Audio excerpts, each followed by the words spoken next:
Bonjour, je m'appelle Pascal Lafont. Je suis le gendre et successeur de Maurice Raymond Poyet, initiateur de la méthode Poyet originelle issue de l'ostéopathie et qui est fondée sur le concept du sacro-crâne. J'ai été son collaborateur pendant plusieurs années. La poyéthérapie a pour origine les recherches et découvertes que j'ai faites depuis le décès de mon beau-père en octobre 1996 à partir de l'ostéopathie, de la méthode Poyet originelle, de la philosophie taoïste, de la philosophie indo-tibétaine et autres. Ces découvertes sont inédites et révolutionnaires, si bien qu'elles surpassent en l'éclipsant le cadre de la méthode Poyet originelle qui n'est que l'embryon de la poyéthérapie. C'est en septembre 2013 qu'une nouvelle découverte étonnante et inattendue fait entrer la poyéthérapie dans un véritable paradigme. Cela nécessitait de changer le nom de méthode Poyet originelle par poyéthérapie. Poyéthérapie est la réunion de Poyet et de thérapie en mémoire de mon beau-père. La poyéthérapie n'est pas une méthode, elle est un art thérapeutique manuel, une philosophie et une science. Un art puisque c'est une thérapie manuelle qui nécessite un toucher précis, minutieux et dosé pour le mettre en œuvre par une invite digitale très douce et qu'elle fait appel au sens intuitif du poyéthérapeute. Une philosophie du fait que la poyéthérapie repose sur les 5 principes philosophiques du père fondateur de l'ostéopathie, Andrew Taylor Still.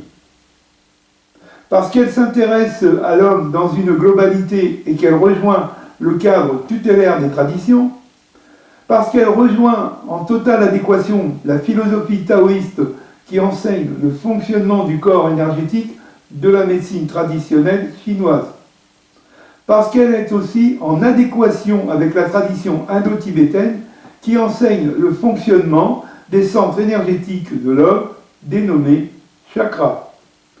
On peut aussi éventuellement la mettre en perspective avec la légende du Graal, la tradition hébraïque et la fleur de vie. Et enfin, une science, parce qu'elle englobe les connaissances anatomiques et rejoint les découvertes de la physique quantique, nous apprenant que n'importe quelle forme du vivant ne peut s'exprimer qu'à partir de 3 composants. La matière, l'énergie, l'information, que les anciens dénommaient corps, âme, esprit. La mise en pratique de la poyéthérapie porte sur ces 3 composantes de l'être humain dans leurs 3 niveaux thérapeutiques respectifs. On nomme ces 3 composantes en poyéthérapie les 3 corps de l'homme, le corps physique, le corps énergétique et le corps informationnel. Où se situe la poyéthérapie en tant que thérapie manuelle?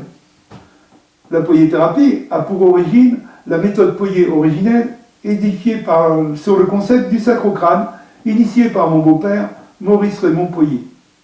Elle est issue de l'ostéopathie classique. De ce fait, elle s'appuie sur les 5 principes philosophiques d'Andrew Taylor Still, le père fondateur de l'ostéopathie: l'unité, la structure gouverne la fonction, la règle de l'artère est suprême, l'homéostasie, et enfin le mouvement, c'est la vie. Elle est en totale adéquation avec la philosophie taoïste et indo-tibétaine.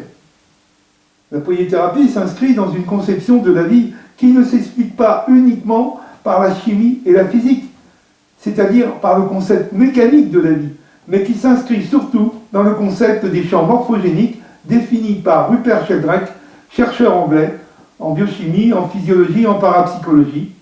L'existence des champs morphogénétiques a été démontrée au niveau cellulaire par le mathématicien et biologiste français Émile Pinel. La poyéthérapie a pour objectif le bien-être de l'être humain en harmonisant ses 3 corps, son corps structurel, son corps énergétique et son corps informationnel, par une invite digitale très douce. De ce fait, c'est une thérapie holistique. Elle rejoint le cadre tutélaire des traditions concernant la trilogie de l'être humain selon les anciens: corps, l'âme et l'esprit. C'est une thérapie du 3e millénaire, à l'heure de la rencontre de la science quantique avec la connaissance des grandes traditions. Je fais cette vidéo pour faire connaître la polythérapie au plus grand nombre. Elle sera suivie de 2 autres permettant d'aborder la polythérapie sous ces 2 approches originales. La première vidéo concernera la première approche originale qui est étonnante et inattendue. C'est l'analogie symbolique de l'articulation du crâne nommée occipito-sphénoïdale avec le manche du couteau, porte-bonheur des Incas, le tumi. L'articulation occipito-sphénoïdale, c'est l'articulation entre 2 os de la base du crâne, l'occiput en violet ici et le sphénoïde en jaune ici. L'articulation occipito-sphénoïdale, c'est l'articulation qui se situe entre les deux ici. Cette analogie symbolique fait entrer la polythérapie dans un véritable paradigme que j'ai dénommé le paradigme de l'os incalafon. L'os incalafon est le nom que j'ai donné à la petite statuette qui forme le manche du tumi. L'os incalafon, avec sa panoplie, est le chevalier symbolique de la polythérapie. La deuxième vidéo concernera la deuxième approche originale qui est révolutionnaire.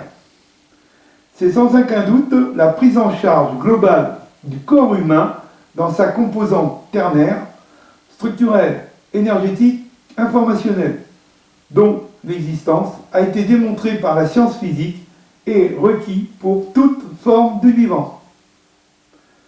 Cette trilogie permet de déterminer 3 niveaux thérapeutiques. Le niveau thérapeutique structurel, le niveau thérapeutique énergétique et le niveau thérapeutique informationnel. Chacun de ces niveaux thérapeutiques aura un mode d'appréhension spécifique avec des outils issus du fonctionnement de chaque corps. Cette découverte est la clé de voûte de la polythérapie.